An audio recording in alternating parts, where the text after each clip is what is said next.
ఇలా ప్రివ్యూ చూపించి సినిమా ఎలా ఉంది అని కెమెరా పెడితే ఇది బాగాలేదు అని ఎవరో అనరండి. కానీ ఈ సినిమా నిజంగా బాగుంది. దీనికి కారణం పెద్ద ప్రూఫ్ అక్కర్లా, నా కళ్ళల్లో ఇంకా ఆ తడే మీకు చెప్తూ ఉంటుంది ఈ సినిమా ఎలా ఉందో. ఇది దుఃఖంతో వచ్చిన దుఃఖాశ్రువులు కాదు, ఆర్ద్రతతో వచ్చిన ఆనంద బాష్పాలు. తెలుగు ఇండస్ట్రీలో ఇలాంటి సినిమా వస్తుందని నేను ఎప్పుడు అనుకోలేదు.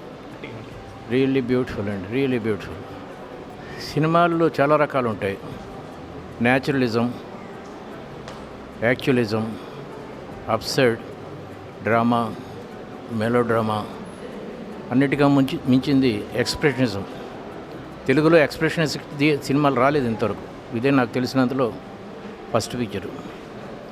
దీంట్లో బెరాల్ బ్రెక్ట్ ఎలినేషన్ థియరీ అని ఒకటి ఉంటుంది. ఒక క్యారెక్టరు మొత్తం సినిమా అంతా చెప్పుకుపోవటాన్ని ఎలినేషన్ థియరీ అంటారు. అది కూడా ఎక్స్పెరిమెంట్ చేశాడు డైరెక్టర్. కొన్ని డైలాగులు వింటూ ఉంటే కళ్ళల్లో నీళ్లు చిప్పిల్లుతాయి. ఈ సినిమా 3-4 సార్లు చూడాలి ప్రతివాడు.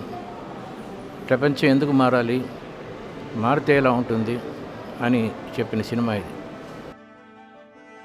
దీనికి షూర్గా అవార్డు ఖాయం. ఇది అవ్వాలి. ఇలాంటి సినిమాలు బాగా చూడాలి జనం.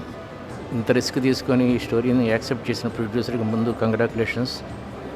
ఎప్పటి నుంచో దాచుకున్న కథలా కనబడుతోంది ఇది డైరెక్టర్.